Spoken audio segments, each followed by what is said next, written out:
and welcome to Piano Teaching Success Q&A. I'm Gillian Erskine, and together with my colleague Paul Meyer, we've created this program to answer questions that are on your mind.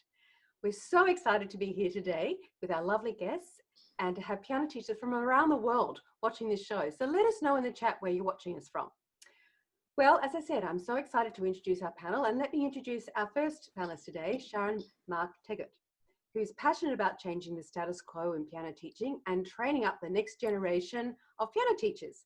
Together with Sally Cathcart, who we had on the program a couple of weeks ago, they've both founded the Curious Piano Teachers. Welcome, Sharon. Hello, it is so lovely to be here. Oh, our pleasure to have you. Mark Matthews is a composer, piano teacher and radio announcer who lives in Wollongong near Sydney. In his other life, Mark is also a civil engineer and lectures at the Wollongong TAFE and radio announcer, which I said, which is dead a giveaway when you hear his beautiful voice. It's no secret that Mark's passion is music and composing, and several of Mark's pieces have been featured in exam syllabuses. Welcome, Mark. Hi, Gillian and everyone. It's lovely to be a part of Piano Teaching Success. Can I introduce you to my little mascot? He's called Sebastian. Who is, what's his name? Little Sebastian. Oh, how cute. I like his cape.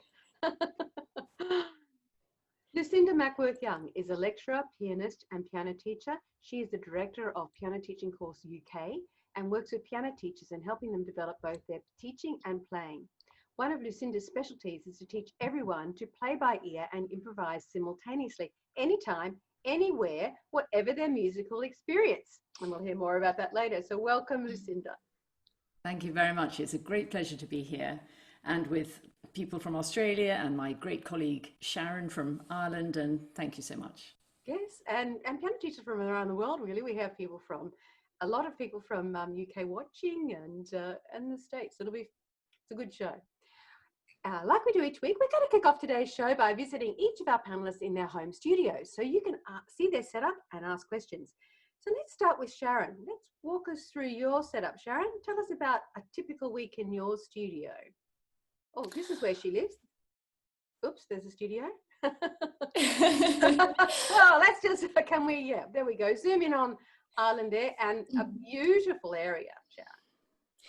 Well, it's where my family have lived since the 1600s, and just last year my husband and I, we built a brand new house.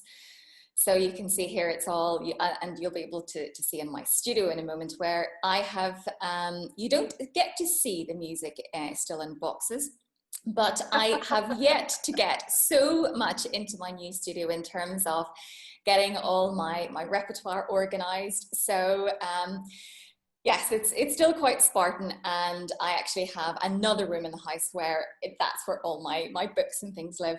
But yeah, a typical week for me is obviously with being one of the co-founders and directors of the Curious Piano Teachers, I'm very familiar with being online. It was, I guess, I'm not going to say an easy transition, because definitely when I started teaching online my kids, in terms of my younger students, that was definitely a new experience. But yes, a typical week for me is, I guess, yes, a lot of time is taken up with Curious, and then another big proportion of my time is I do one-to-one bespoke online programs for piano teachers.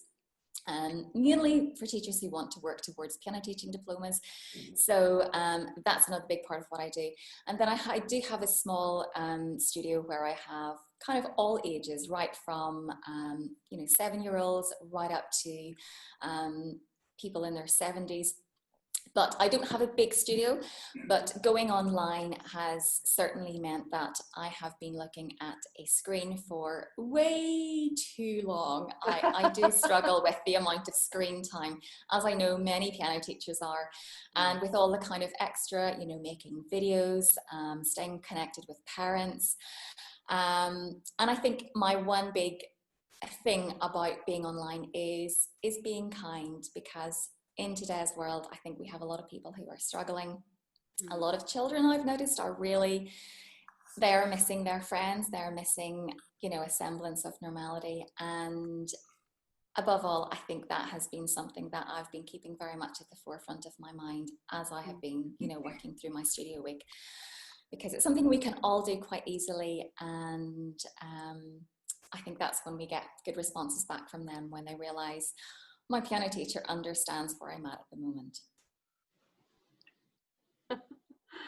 Mark, let's visit your studio. Can you tell us about your teaching into online teaching? Can I say, fun fact for Mark Matthews is I actually come from the First Fleet. Both sides of my family come from the First Fleet, so it's lovely to be with Lucinda and Sharon today from the home country, really. So we're sitting in Studio A. So this is Studio A in my apartment, and this piano behind me, the grand, I actually played this very piano, this one, when I was 10. And so it belonged to my piano teacher. So I'm literally teaching on the piano that I was taught on. Just such a beautiful, what a lovely treasure it is for me every day. I remember Richard Smith, my piano teacher. So this is where we certainly practice getting ready for our concerts, the touch, the resonance of the grand, of course, and the dynamics, posturing. We practice our bowing here too, ready for concert prep. Just around the corner, down the end of the hallway, is Studio B. And this is a recording studio with the iMac 27. So we've got GarageBand, we've got Logic Pro, click tracks. We can orchestrate our pieces of music and record them for mum and dad to listen to as well. Ah, terrific. Okay, Lucinda, let's visit your studio. So this is my piano teaching studio in the heart of the City of London. And you can see just behind me there was a digital piano, and I teach on both the grand piano and the digital piano.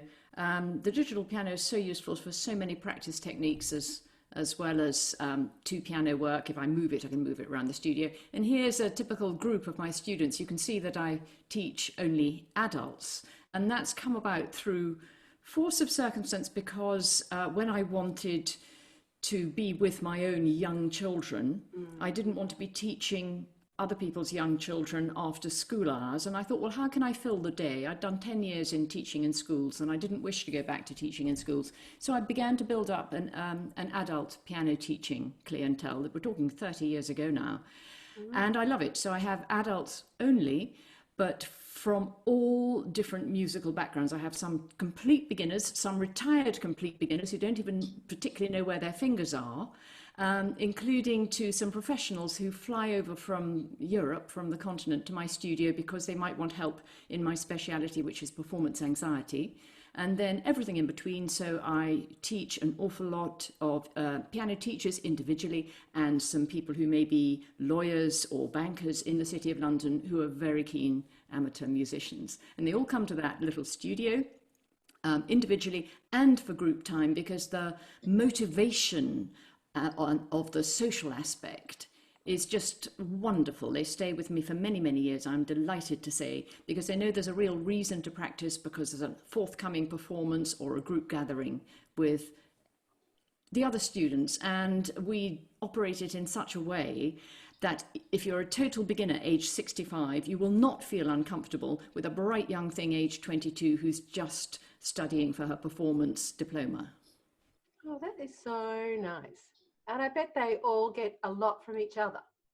Exactly. It's the companionship and the mutual support. And as Sharon was saying, it's so important to be kind. I think nothing is ever going to supplant the need that we have to interact with each other face to face. But in addition to that, which I think we've probably all discovered recently, this life should be a good experience, and it's up to us to make it so.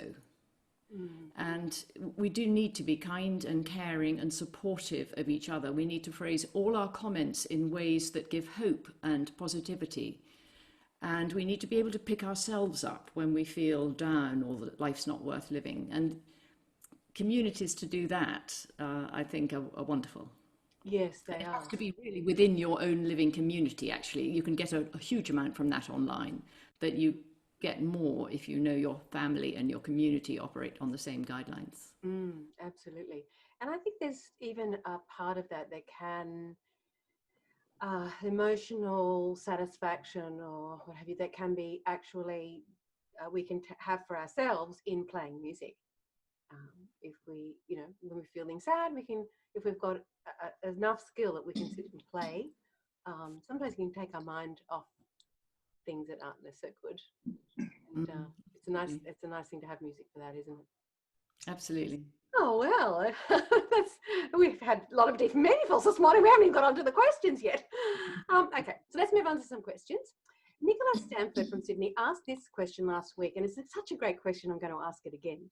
When you return to face-to-face teaching, what will you do differently during lessons compared to pre-COVID-19 times?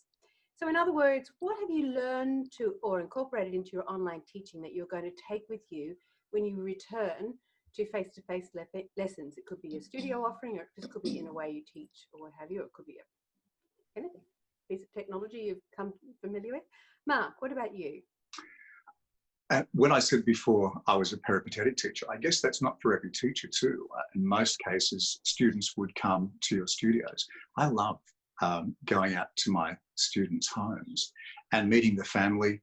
Mum and dad are there. It's a lovely, safe environment. And they catch the philosophy, I feel, too, of the teaching that I'm giving to the student. Plus, mum and dad are my backup plan. And so if Kiara says, oh, Mr. Matthews didn't say that, they say, well, we actually heard him say that, and it's in the journal. So there's proof there. But I guess when I was teaching online, it was fairly simple for me, using the mobile device on a large arm elbow, so I could see down on the keys, of course, and then face-to-face if necessary, and then back further. So what am I taking now back to the face-to-face classes? I think for me, probably the peppering in the lesson, adding in some media, some more electronic media. Let's watch the video of the composer playing that piece. Hey, let's see what Shostakovich looks like. Let's see what Prokofiev looks like. Let's see what I look like. And so we can actually use those little snippets and look for some of the explanations of what the piece was about, expressed in terms of the composer themselves. So I guess I'm adding some more media, because in the online class, I'm sharing some screens sometimes so they can see things. So let's continue that too. Yeah, that's a good thing. That's a good tip. Sharon, what about you? I think for me, I've been trying to use a lot more humor in lessons. Because again, things can, you know, when you're communicating, particularly I think with children, maybe different with adults, but particularly with children and young people online, you do need to make sure that the energy keeps changing. And I mean, I've literally just, as happens, and I know we talked about this before the show began, but my 3-year-old came to the window with a paintbrush. Now, it was only soap suds that was on it, but he was kind of wiping my window. I was thinking, I hope he doesn't start tapping the window. But things like, you know, simple things can change the energy, you know, and I've done that before. I've turned the camera around to my students to go, oh, look, this is what my 3-year-old's doing outside at the minute. And it just makes them smile. I do something called the 60-second challenge, which is where I will ask them, you know, quick fire questions. The idea is they've got to get through as many questions as possible on, let's say, a piece of repertoire that they're learning, you know, so what's the key of the piece? You know, what's the last chord? What sort of a cadence do you have? What did you have for breakfast? And of course they always go, oh, okay, I wasn't expecting that question. And so I do feel that, you know, humor is something that, and just lightness, because we can be so serious. You know, we're so dedicated and so passionate about what we do, but sometimes it can just get a bit deep and heavy. And I know I'm kind of the world's worst for that sometimes, because I am so passionate and so dedicated. But it's just important to keep everything nice and light. For students as well. So yeah, for me, that's important. You're going to take back. Terrific. Lucinda. Well, I'm going to continue offering lessons online, as I'm sure we all are, because probably like everybody else, I find that my students who have to come from further away have been having more lessons because they're online. Remember, I only teach adults, so I'm not talking about regular children. I'm talking about adults who maybe come from 50, 60 miles away. they are thrilled that they don't have to drive to the station, get on the train, fight with the underground the other end, then find their way to me. As some of them said, Lucinda, I come to you for help with performance anxiety. By the time I got there, I'm more anxious than I was when I started out. So I shall definitely continue to do online lessons, and I'll be helping my students set themselves up better for online, because while this thing was going to be temporary, I wasn't insisting that they had particular cameras in particular angles. I thought, let's just get connected, for goodness sake, let's just do something. And I have been, I'm sure we all have, so very pleasantly surprised to find how effective it can be. The other thing I shall very much do, when I taught children, and as the director of the Piano Teachers Course UK, I suggest to all the teachers that they teach at least one lesson in their own pupils' homes, just like Mark was saying, because you get to know the family and you see the setup. You see that the keyboard is set far too high or far too low. You see that it doesn't have the right piano weighting. You see that the stool is not adjustable. You see that in any event there's no privacy because the toddler comes in and out the entire time, or the television's on. So it's really important that we do see our students' homes and help them set up. So from the online position, all my adult students, I have been able to just help them, just little tweaks here and there, to set themselves up better. So that's perhaps two things so far. Now, the last thing, because I don't want to take up too much time, I have had to develop a moving piano library, because my teaching studio is in London, but my main home is not. So I have been locked down here in the beautiful East Anglian countryside, which has been very, very nice for me. So you're going to stay there more often? I'm planning to stay here more often. My way of life is so healthy. I can pop out and do my exercises outdoors. I've taken up my ballet classes all over again. I mean, amazing. Yes. Things I never thought I could do. I have learned about this fabulous app called Fourscore, F-O-R-S-C-O-R-E. Yep. And I did know before the online site for music that's out of copyright, Umslip, imslp.org. So I'm a member of that. And what you can do is you can get onto these scores from Umslip and you can share them with Fourscore. Once they're on your iPad in Fourscore, you can get one of these little marker pens and annotate, so you can, as you're listening to your student, you can make all the notation that you want, and you're not carrying, as I used to do between London and Norfolk, bags and bags of heavy stuff. Well, that would have done well for your abs and your other. Because that is hard work. Like music, it's so heavy, isn't it? So heavy. Unbelievably heavy, yes. So that would be very good. Yes. We have a question from Rachel Hine, who asks, typically, how many questions would you expect to cover in 60 seconds, Sharon? Okay, so I generally, I can actually send through a video of my student doing this at some point. So I don't know, in the show notes, you can put this in. But generally about 20 I would create. So for different pieces of repertoire, for example, and then you can sometimes, create them on the spot.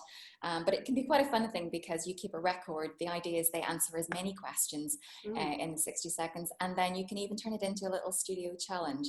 But the important thing is that you throw a couple of humorous questions in there, because it really does. It makes it fun. I could see a little set of flash cards with them all on too. That would be another way of doing it. You could shuffle it all up. Thank you. Lucinda, you mentioned equipment for students. What have you decided will be your stipulations? Nina Hodgson's asking this. What would be your stipulations for them to have? Okay, Nina, that's a really good question.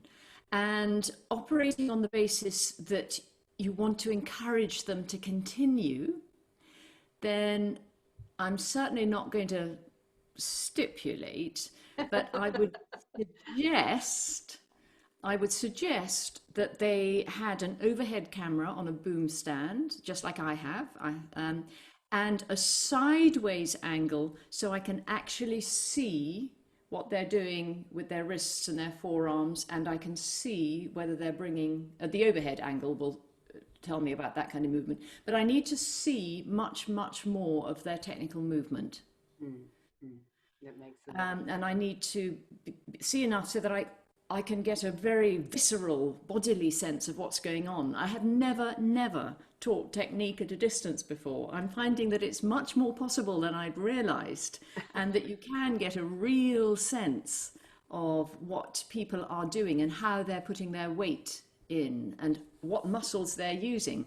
But so I want a really good proper side angle and a really good proper overhead angle, and ideally I'd like the Ethernet cable to be from their router directly into the device, their main device that we're communicating on. Yes, avoid. And that they up their internet speed at home if necessary, that they do the www.speedtest.net or whatever it is, and that they get onto their local supplier and do the very best. I mean, you know, these are suggestions, they're not stipulations, but I will make it clear that of course I'll teach you anyway, but if you want to get the most out of your time and if you're seriously going online only, then I really do suggest this. But I'm interested in other people who are more experienced than I at teaching online, and to see whether they'd have something to add. I think you're covering the bases there. But, yes, that sounds good. So what, I've had another question, which is from Cynthia Delaney. What is a practical way I can transition my studio into having some more social group connection, not just an annual concert or trips to the aged care homes to play? Okay, shall I say what I do? Yes. So, because they're all adults, they've all got different timetables. I have very few who have a regular time each week throughout many years. So, the beginning of every term, I'm just getting my timetable together. Come half term, I've got that totally sorted for the entire term, or 2 weeks ahead of half term. And so then I know where I can pencil in group slots. But again, remember, they're all adults. They can come of their own free will, on their own transport. They're not relying on parents to bring them. So then I will designate between 6 and 10 group lesson slots. I don't say this is for beginners and this one's for advanced students. Very much as I said, we mix everyone around together because it's very good for each other to help each other. And so then I email around, here are the 10 slots. Now, a group lesson, you only pay a quarter of an hourly rate because I reckon there are going to be 4 people in a group lesson. We can just about do 6, and I don't mind if there are just 2, they're just lucky. So I say that that's the rate. Normal cancellation rules, 24 hours notice, and I put those dates around and I say, please book 2 if you can. And then the other thing I offer my students is for any student who's had 5 or more lessons during the term, and that's normally a 1-hour lesson, but it can be a 40-minute lesson, then at the very end of term, there is what we call our soiree. It's like a piano party where it's free. It's not only free, but you can have a glass of champagne should you wish after you've played. Oh, very nice. So that's a total social event, and most people come along, they play to each other in this warm, supportive atmosphere we have at the end of each term. And then it is a very social occasion. We might stay for another hour or 2 chatting at the end. And then once a year, I have this really special concert where they can invite family and friends, where we raise money for a charity, and that is usually in a local church or some local big hall. Sometimes it's a lawyer's like conference meeting room where there's a grand piano, but we hire somewhere. And in addition, we raise money for charity. So that's the once a year very big thing. So constant motivation, constant reasons to practice, besides all the exams and the diplomas they could do if they wanted. Yes, and that's what those reasons to practice is just so important, aren't they? Little mini milestones along the way to keep the energy and enthusiasm up. May I just add one more thing to that? When you're dealing with a lot of people, I make it very clear that they have to say what they're aiming to achieve on their own terms, so that everybody knows that whatever level they're playing at, they have a particular goal for themselves. It might be, I've never played to anyone before, I just want to get through this. Or it might be I'm preparing for a diploma. I'm really concentrating on putting musical feeling and imagery in. I want you to tell me what you thought of as I was playing. So set your own goals. That is so good, because it's not only good for the performer, it gives a focused listening exercise for the people in the audience, for the other students, and also perhaps cues them into possible goals for themselves for the future, doesn't it? Totally. Yeah, terrific. Well, over the last few weeks, we've been asking piano teachers from around the world what their greatest challenge is in piano teaching. It comes as no surprise that getting students to maintain consistent practice and motivating students to practice came in at number one. Sharon, what are your tips for motivating students to practice?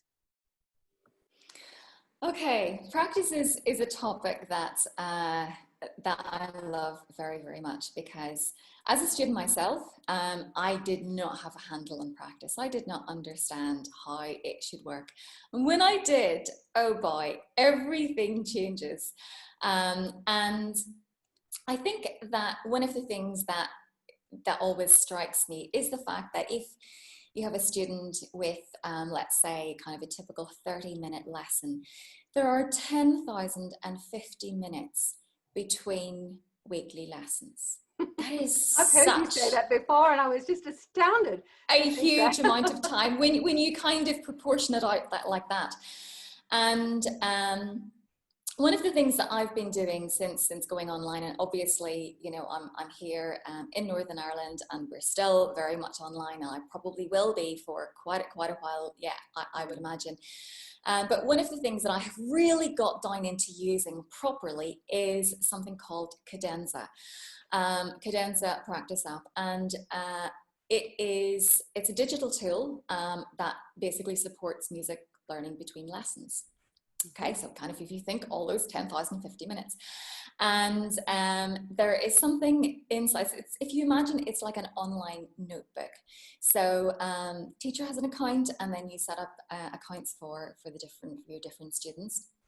And they have a feature inside that called the media annotator. So it means that you can give your student a particular task, and then the idea is that they upload videos. So what my students have been doing a lot of over this lockdown period is they have been recording videos and sending videos to me between lessons.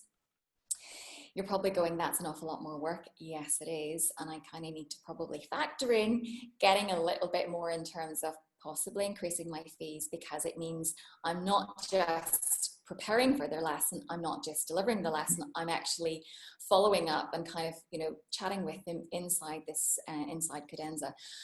But what I love is this media annotator. They pop in a video, and let's say there is an issue with the rhythm or whatever it might be, you can actually put a point. You just stop it there, you write a comment, and then when they watch the video back, they get that instant feedback. And it's, I guess, another thing I've been practicing. It's something we talk about at the Curious Piano Teachers is, you know, how their practice is so much better when we as teachers are really good at giving effective feedback, and not so much advice.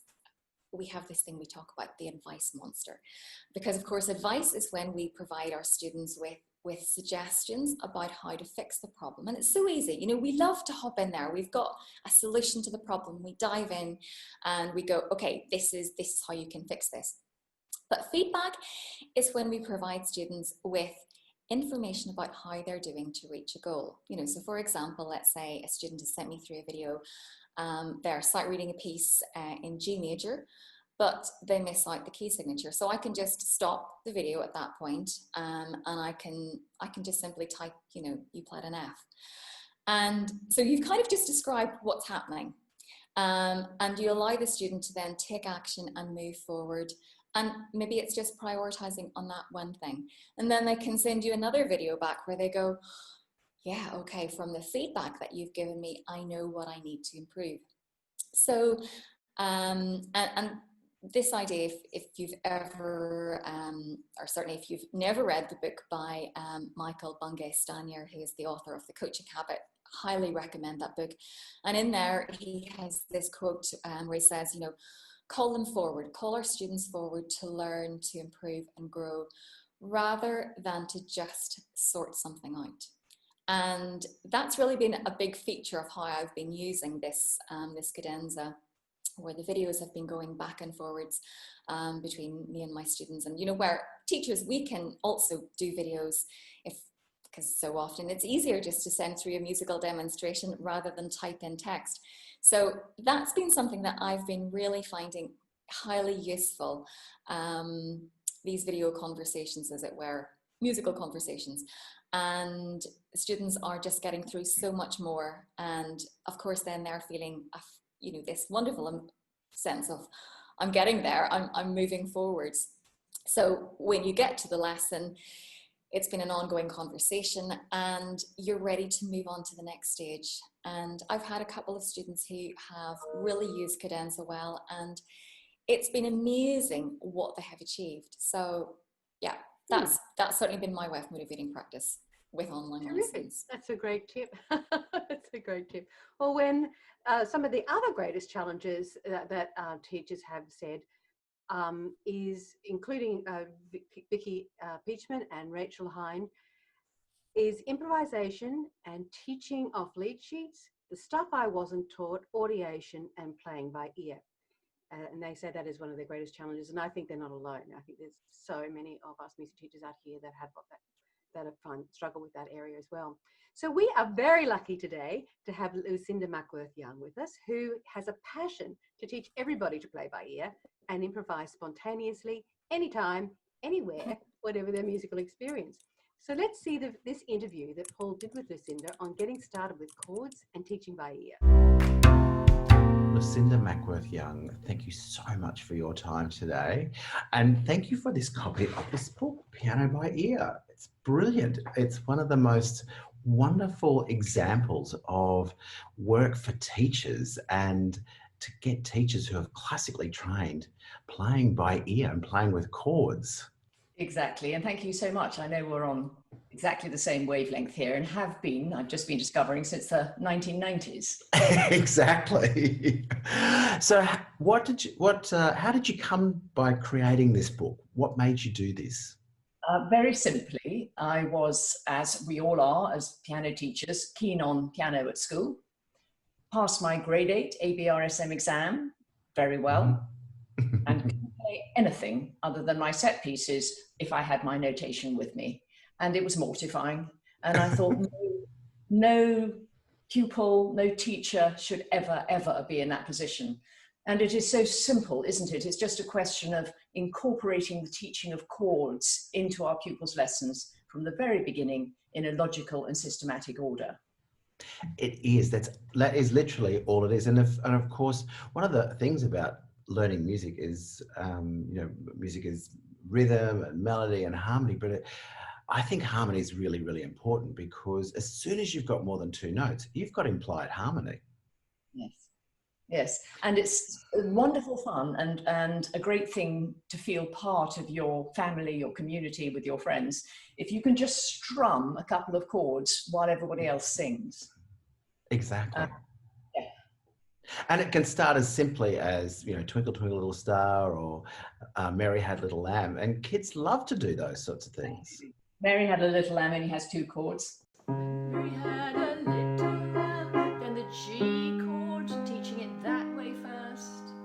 Little lamb, or high on the hills with a lonely goat herd, lay-o, or London Bridge is falling down, and so on, and so on. And these songs can all go on simultaneously. And when we move on to 4 or 3 chords, then, as I'm sure you know, the great 3-chord progression is the one that goes, when all the saints go marching in, when all the saints go marching in, oh how I want to be in that number, when the saints go marching in, swing low, sweet chariot, and so on. That can be sung simultaneously. And also, I'm gonna sing, sing, sing, I'm gonna dance, dance, dance. And although these are not the pop tunes, which again is very easy for children to learn, but pop tunes go in and out of fashion.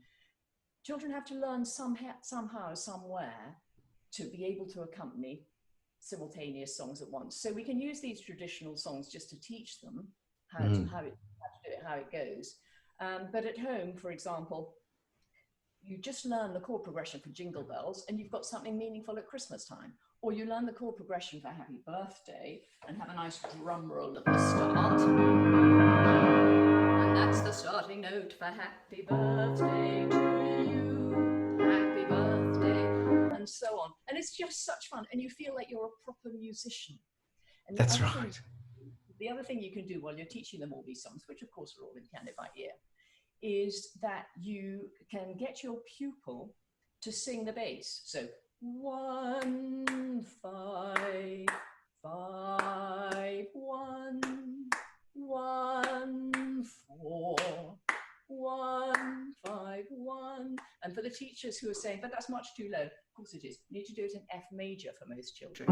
1, 5, and so on. 5, 1. And you can teach them the way around their keys. And of course, as you know, if you teach them C, E, G, and then chord 4, first of all, you must teach F, A, C, because you must understand the root position. But then C, F, A, cakes for all. And then you teach chord 5, first of all, in root position, and 5, 7. And then you put it into a position that works from the C position, so that's B, F, G, big friendly giants. So then we have our C chord, cakes for all, big friendly giants.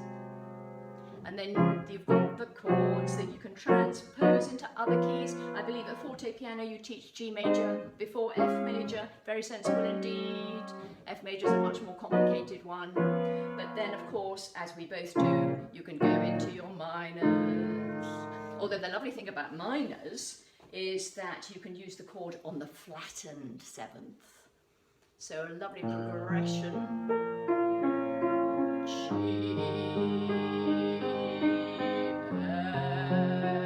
F, then E minor, which you can make minor or major.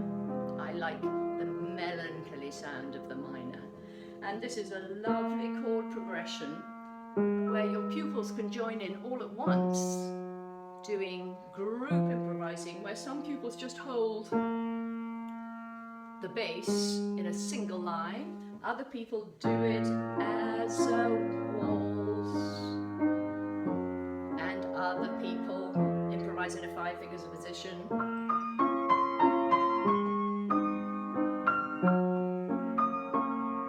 And as you know, who teaches improvisation so much, if you give them a confined thing to do, they're freer to explore.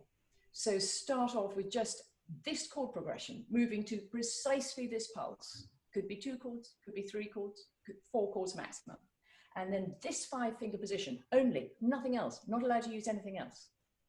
And then when they're really confident and they're able to hold the pulse, because that's the key, isn't it? Hold the pulse, hold the harmonic change, hold the harmonic rhythm. And then you make a musically satisfying improvisation, and it's all so simple. It is. And I think that for a lot of teachers who haven't had that experience, you know, just working through your book as a almost like a tutor book for teachers is a great way to start, because it really will give you great ideas of an understanding of how to do this, because it isn't actually that hard. It's so easy. And I think you need to bear in mind that you're not so much slaving through the book, is you're thinking to yourself, what do I want to do on the piano? Okay, I want to accompany some songs. Grandpa's birthday's coming up, I want to do that. Or Christmas is coming up, I want to do Silent Night. Or I want to be able to sit down at the piano in anybody's house and make a good sound spontaneously. And or I want them all to be able to join in. So another really good trick is if we play a 12-bar blues accompaniment in E flat, for example, And I remember going to teacher training college and learning about the 12-bar blues. Never heard about them before that, which is a little shocking, really, isn't it? But if you know a really good 12-bar blues progression, chord 1, chord 1, chord 1, chord 1, chord 4, chord 4, chord 1, chord 1, chord 5, chord 4, chord 1, chord 1, and you get your friends, either children or adults, simply to improvise on the black notes, everyone can make music together.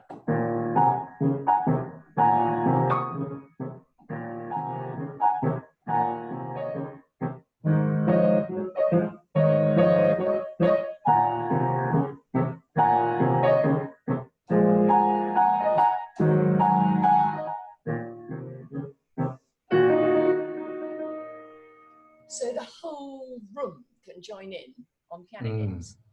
Yes, it's just brilliant. Thank you so much for sharing. It's such a pleasure.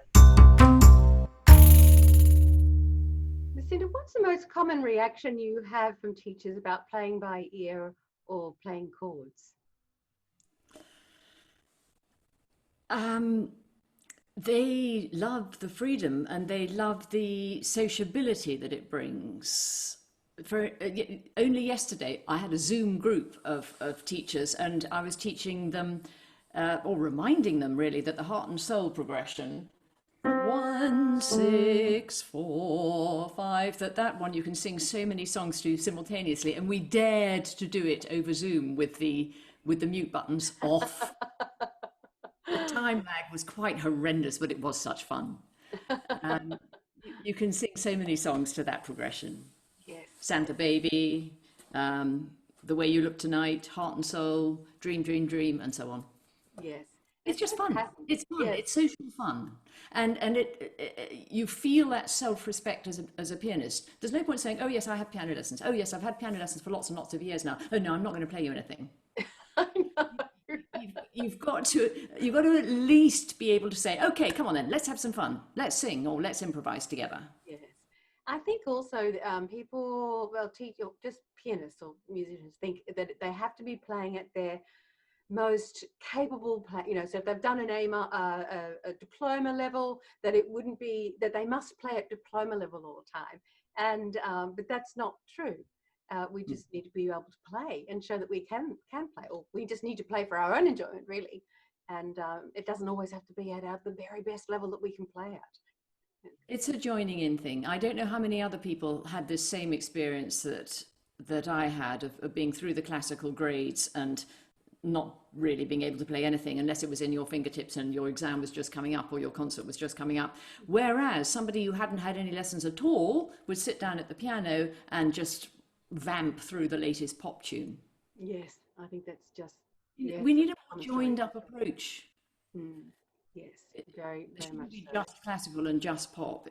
We need to have a more joined up approach. And as Paul was saying at the very beginning, it's all about teaching chords. And I cannot tell you the number of conversations I've had with the various chief executives of the Associated Board of the Royal Schools of Music. Oh my goodness. I haven't yet got anywhere, but I've been trying for 30 years. Keep the battle going. Well, Lucinda's book, Piano by Ear, is available from Black Rock Music in the UK and Australia. And Lucinda has put together a giveaway for us today, that blues line that you heard her play and the happy birthday. Okay, so we'll put a link to that in the show notes.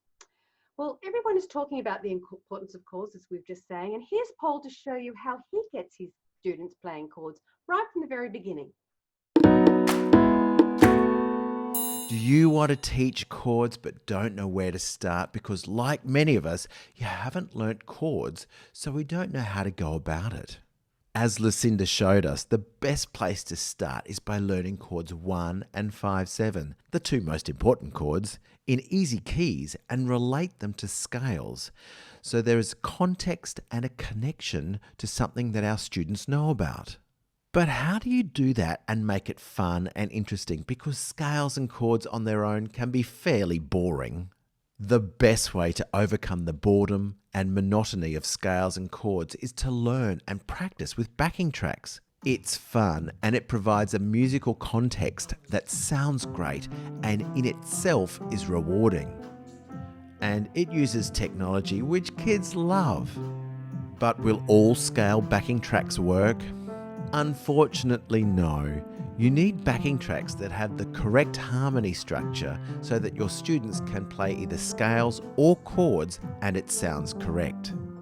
So we need a simple step-by-step approach. Well, Piano Fundamentals was designed to do just that. Piano Fundamentals starts with pentascales and chords 1 and 5/7. It comes with interactive, adjustable speed backing tracks, studio licensed sheet music, and flashcards, which really help to mix it up. You're going to love all the different backing tracks. There are 2 styles in every white key from C to A, and they're in major and minor. And they've been designed to play along with chords and scales. You'll know that teaching major and minor side by side helps students hear and feel the pattern of tonic, major and minor.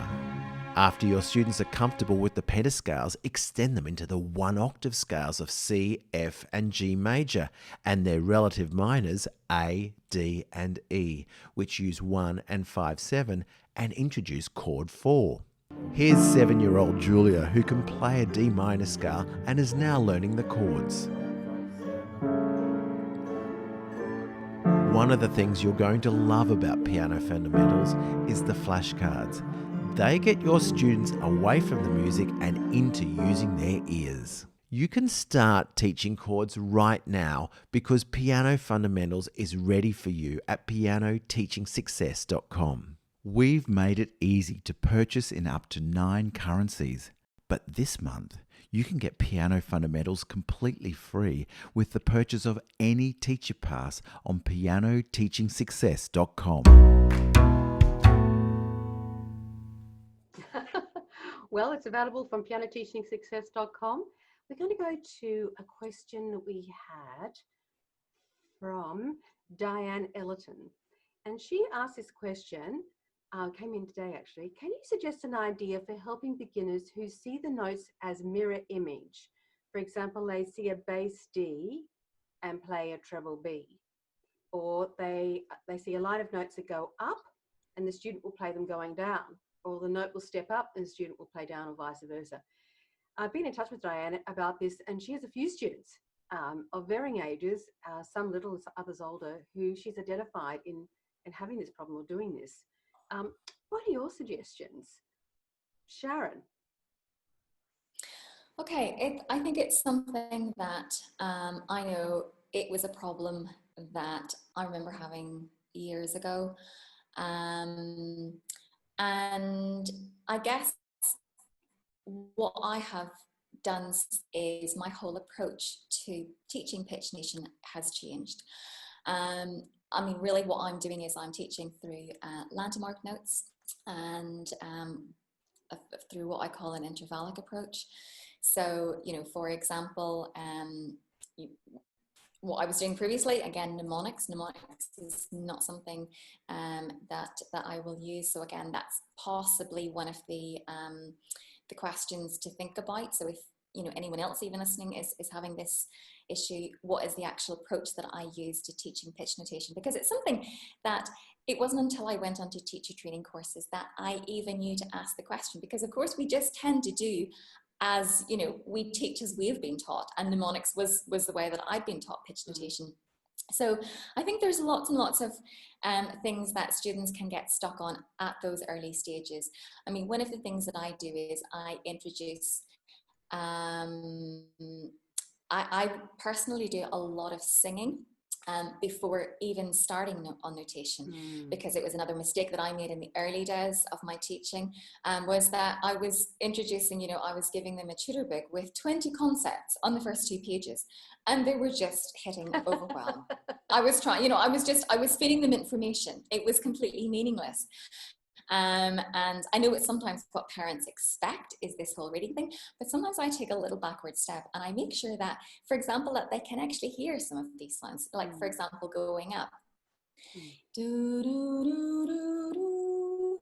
And just making sure that orally that makes sense, because of course when we go to the piano keyboard, there is the complexity of when we go to the right, notes get higher. When we go to the left, notes get lower. But of course, when they're reading the stave, it's on this vertical. So there are just so many points for confusion. So yeah, kind of. Yep. That's probably that's just some of my thoughts there. Ideas. That's lovely. Mark, what about you? Have you got any ideas about this?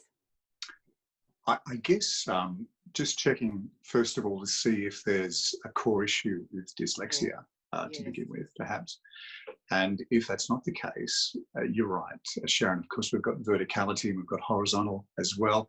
And in the young mind, that can be a little confusing. So what I do is I get the right hand to play the left hand part, and let the left hand play the right hand part. And if you're using clefs, depending which system you're using, get them to play the right hand part in the bass clef and the left hand in the treble clef. And so this starts to, I guess, just kind of break the bind or break that boundary between two hands. And that could be a handy tip too. Yeah, thank you. I did wonder about crossing the midline and whether there's some issues there. Again, I wondered about dyslexia. She's thinking the same thing, but I don't believe that these children have been diagnosed as that yet. And sometimes these sorts of things, we are one of the first people to really realise or see some of these indicators that could be of something else. Lucinda, what about you? What advice do you have? I like all the suggestions that are given. I think the landmark notes are a really good idea, that you start centrally on middle C and then up to the fifth in the right hand is G, down to the fifth in the left hand is F, and you can build on up to the upper C and the lower C. But also I'd get pupils to write out notes. So you could give them a whole landmark manuscript, clear manuscript, and get them to fill in certain specific notes. So they're not just reading, they are also writing, filling in the notation themselves. They have to interact with it both ways around, read and write. I think I was thinking about this as well in the beginning time, and I think that idea about involving more senses, the singing, which very often children, if they do have dyslexia, often do have great ears, but even just involving the writing sense of naming notes from a visual perspective, and there's so many things that happen when we name notes that helps us remember them. If it's a remembering issue, I think the teacher believes it's more like they do this mixing up the tracking. They know that it goes down, but they actually play it up. There's a kind of a neurological kind of disconnect. I think that might be the issue. But the more senses we involve in the learning, perhaps, hopefully that might help with the outcome. Yeah, so definitely. Just one other suggestion that I'd like to hop in, because I'm just thinking, is actually to reverse it, and where the teacher, you play it, and then you get the student, going with Lucinda's suggestion, and you get them to write out what it is. Rather than actually starting by reading, getting them to listen. So yeah, but I think it's one of the things that as teachers we find, you just have to keep trying lots of different ideas until you figure out what it is. And sometimes it can be really simple things, like, for example, I remember having a student, and where, we talk about the lines, this note is on a line, this note is in a space. But of course, when kids write at school, they write their name on a line. We don't mean they write the letters going through the line. Yes. And of course, that's a misconception. They kind of go, but I've drawn the note on the line. But you go, no, and then you realize that that's why they think that. So yeah, there are that. But that kinesthetic approach of writing, I like your idea of playing something, some melodic, little melodic dictation. So also might help connect those neural pathways. And if there's a little confusion there, that might help as well. So yeah, they're great ideas. Thank you so much. And gosh, we're having quite a chord teaching day today. And Mark, I know you've had quite a background in learning and playing chords, and Paul had a chat with Mark about his music. So let's see what he had to say. Mark Matthews composer extraordinaire. We met up last year at the Australasian Piano Pedagogy Conference, and you've got 4 new albums out. So one of them is really about climate change, and it's called A Wide Brown Land. Tell me about it. Yeah, look, it's based on that Dorothea McKellar poem about how Australia, the wide brown land, it's full of beauty and terror almost all at once. And of course, everyone will know we went through those disasters, the drought last year, one of our worst droughts in history. Then the bushfires came, but what then stopped the bushfire was a thunderstorm, which then caused floods. And then after the floods, things start to grow again. And then from that, the resilient people emerge, It's brilliant. And we're going to listen to a piece called Tea Storm. So tell me a little bit about Tea Storm. I was literally sitting at the piano and I'd been writing this set about our climate, and it had been so hot that summer, just gone. And I watched from my balcony as this front came up the coast, and this dark black cloud, and it just burst almost over my apartment here. In fact, I saw a lightning strike hit a post just a couple of 100 meters down in the city. Oh, wow. And straight away, I was sitting at the piano. I thought, I have to capture this. And so the piece, I feel, gets the chaos of the lightning and the thunder rolling. And then it finally finishes. And that's the first rain. You'll hear the first raindrops just kind of tinkering on the roof.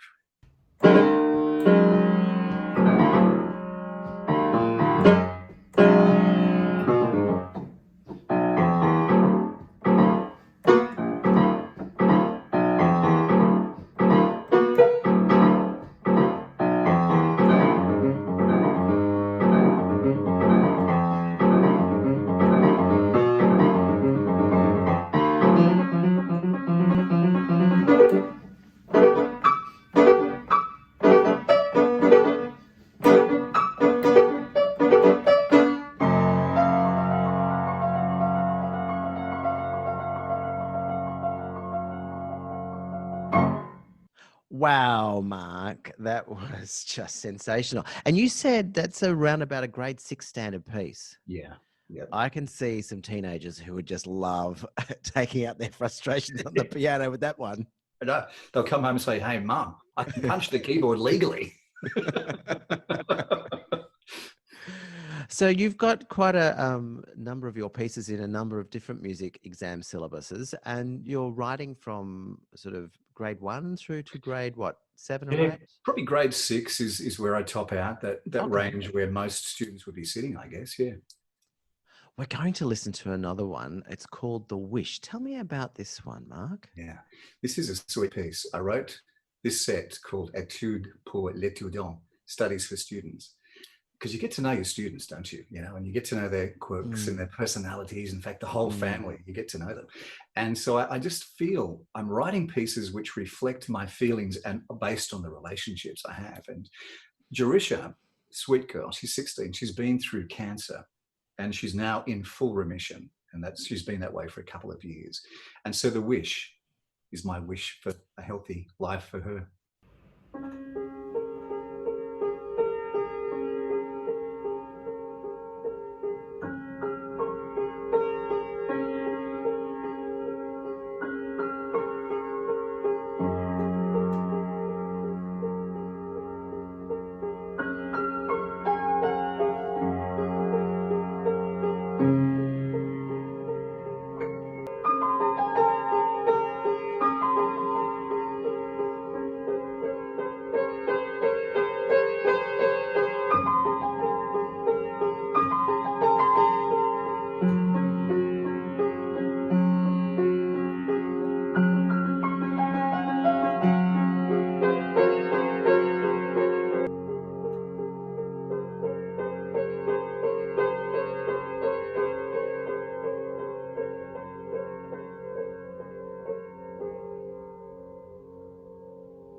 In fact, Jerusha is playing that piece for our end of term concert next weekend.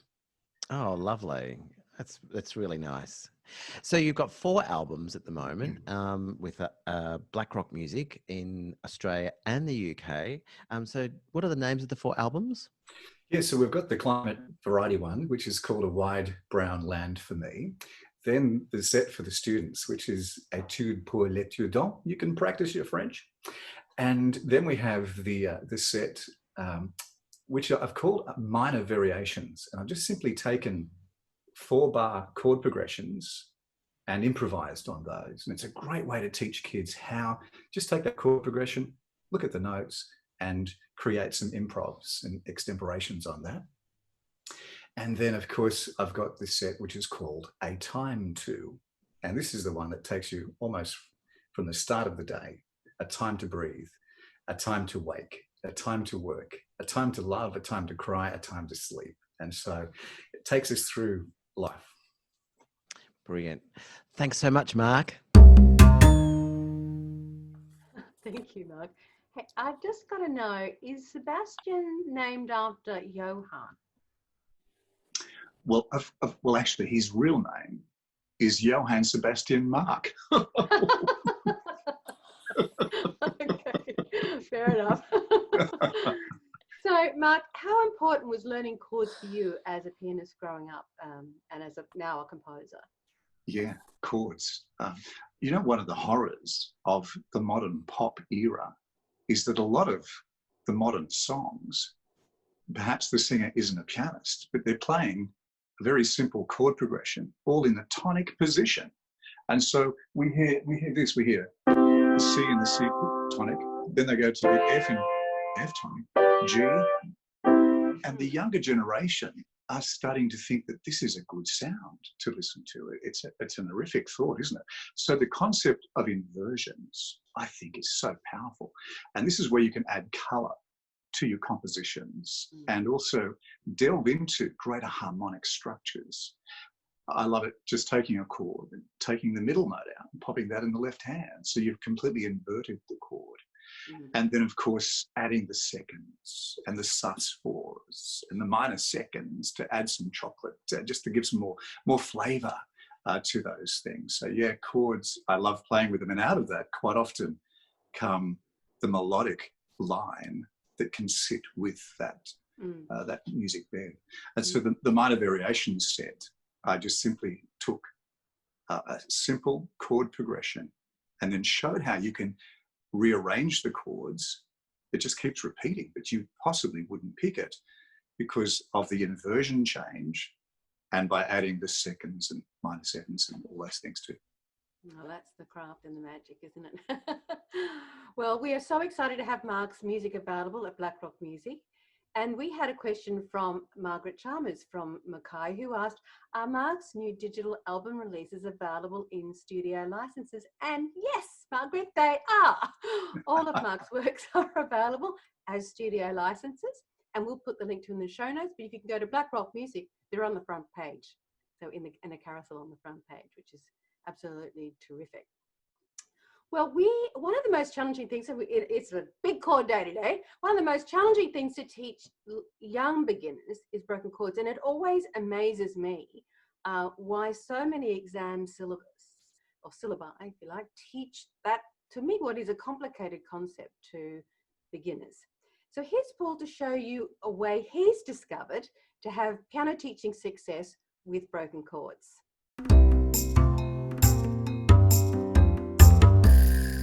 Broken chords are used in many exam syllabi in the early grades.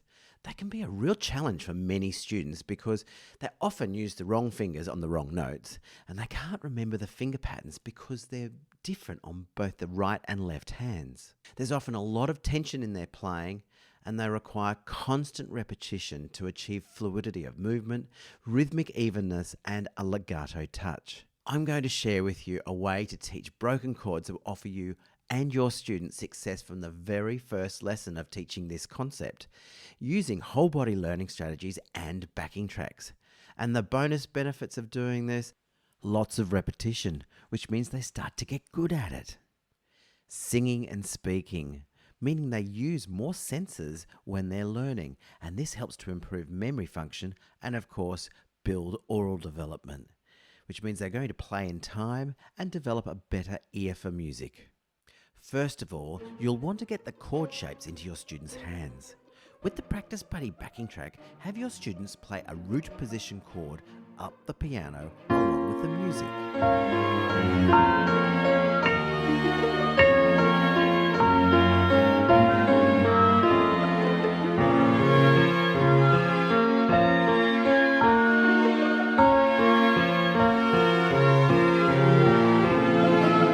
Each exam track on Practice Buddy has 3 speeds. Your student can start with a lower practice speed and work up to the full exam speed. You can also adjust any track's speed by percentage. Before playing the inversions of A minor along with the track, like we did with the root position, use the broken chord kit to show your students how to work out the inversions. You can see I'm moving the lowest note letter up an octave to show the first inversion and then the second inversion of A minor. Now your student has a visual understanding of the inversion. Ask them to play each of these chords with the correct fingers on the piano and then along with the backing track, just like they did for the root position chord. Once your students know all 3 inversions with the correct fingers as individual block chords, use the broken chord kit to work out which inversions play using the same fingers and which use different fingers. Use the green numbers when you use your second finger.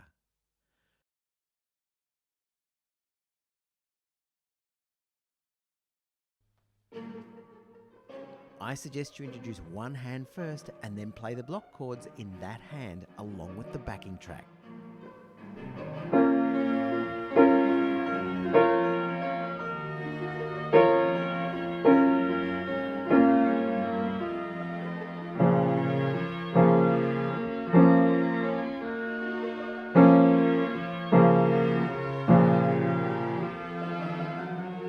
Once your student is confident with playing the block chords along with the backing track, break each chord inversion up one at a time and play along with the backing track like this.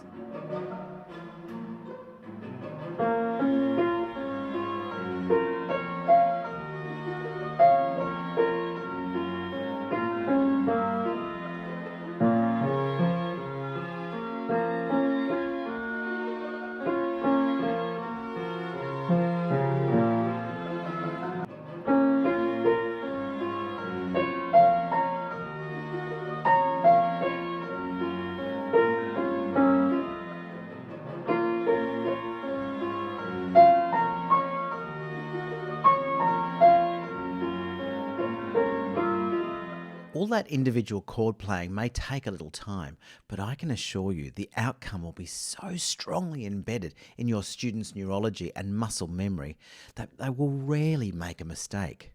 Also, learning other broken chords becomes so much easier. This teaching strategy will definitely set your students up for success in playing broken chords correctly, and it will also help your students with better keyboard geography skills, improved rhythmic skills, improved listening skills, and offer your students an auditory experience of keys. And then there's the beginning to develop some of the skills for collaborative playing, and they are sympathetic playing, listening to an introduction, coming in on time, and of course playing together in time. To use this teaching strategy, you're going to need backing tracks that have the correct version of the broken chord pattern for every different exam syllabus. Luckily, Piano Teaching Success Practice Buddy has exactly that. Your students can get a Practice Buddy student pass, which has everything your student needs to excel at scales, broken chords, and arpeggios. The adjustable speed backing tracks are set at exam speed and can be slowed down in the early stages of learning. Tracks have been harmonically constructed so that fragment learning and repetition is built in. That means you can teach just one thing, like I've shown you, playing one particular chord so that your student can repeat that one thing several times as the track plays. Repetition. Playing with backing tracks makes it so easy, but shh, your students will be having so much fun they won't even realise. Being able to see the full list of exam scales in one glance gives your students and their parents a really good idea of how much learning is needed to be exam ready, and as teachers we know how important that is. The downloadable Fast Track Scale Kits have many ways for students to learn their scales, which means every student's learning style is catered for. Everything from fingering charts and full colour graphical notation to flashcards and success charts will help you and your students keep track of what they're up to. This whole body learning approach makes scales and technical work fun for all learners in a multi-sensory way. When you use Practice Buddy in your studio, you'll be teaching scales like an expert. When your students are playing along with Practice Buddy at home, in no time at all, they'll be playing like an expert and having fun. Teachers, you're going to want to access all the levels, so we've bundled together the student passes for each exam syllabus together in your own special teacher pass. Any of the passes can be purchased in one of 9 currencies, and student passes are great value in your currency for just £19 in the UK or $31 in Australia. The teacher bundle is amazing value at £77 in the UK or $127 in Australia, and they're all available at pianoteachingsuccess.com. This month, when you purchase a Practice Buddy teacher pack, you'll receive a special gift from us of Piano Fundamentals, valued at £19 or $31 Australian. Piano Fundamentals is the perfect companion for your students' tutor books and includes pentascales, 1-octave scales, and integrating chord playing. Piano Fundamentals is the easiest way to introduce chord playing to all of your students, no matter which level they are. Piano Fundamentals is our gift to you when you purchase a Practice Buddy teacher pass today. This bonus goes away on the 31st of July, so make sure you get yours now. And all of the teaching resources you've seen me use to teach broken chord will be in your Getting Started course. Practice Buddy is the best way to learn scales, but if you've used it with your students and you don't like it, let us know in 7 days and we'll give you a full refund. The Practice Buddy is available at Piano Teaching Success. So what are teachers saying about the Practice Buddy? Well, Heather Watson from Perth says, students immediately pay more attention when I produce the scale backing tracks. I'm using them right from the beginning of introducing scales. It helps establish a steady beat from the outset. We often just listen and tap along before even playing. It's also easier to discuss major and minor modes while listening. And Mary Ashenden from Adelaide says, I love having everything easily accessible in each grade for each exam and not having to go and check the exam syllabus all the time. So if you'd like Practice Buddy for you and your students, check it out at pianoteachingsuccess.com and click on the Practice Buddy link. Well, that example was based on the ABRSM broken chord pattern and the backing track that goes along with that. So if you're teaching another syllabus with a different pattern, just use the ideas and adjust. Practice Buddy is available on pianoteachingsuccess.com, and we'll put a link to that in our show notes. So remember, we have 2 special gifts for today, one from Lucinda, which is her 12-bar blues and happy birthday, and Sharon and Sally are offering 1 month free at the Curious Piano Teachers. So we'll put a link to that in the show notes as well. Well, that's all we have time for today, and I'd like to thank Lucinda Mackworth-Young, Mark Matthews, and Sharon Mark Teggett for being with us today. As always, you can join our watch list and receive the episode straight into your inbox, or you can catch the replay on our Facebook group. We're going to be back in 2 weeks' time with some great ideas on teaching technique and making it fun. We've got an interview about body mapping with Jane Shelshear, and this one is not to be missed. Paul went back to his studio the day after we did this interview and implemented these ideas with his exam students straight away. He was blown away with the immediate difference it made. But we love your questions, and make sure you send one in to us. There are 3 ways you can do that. Send us an email, post it in our Facebook group, or click the Ask a Question on pianoteachingsuccess.com webpage. I'd like to thank Paul Myard, who's been producing today's show and is responsible for all the behind-scenes videos and behind-scenes tech. We're going to go out today to the music of Mark Matthews and a piece called The Ollie Over from Préludes pour l'étudiante. Well, on behalf of all of us, stay well, and we'll see you in 2 weeks' time.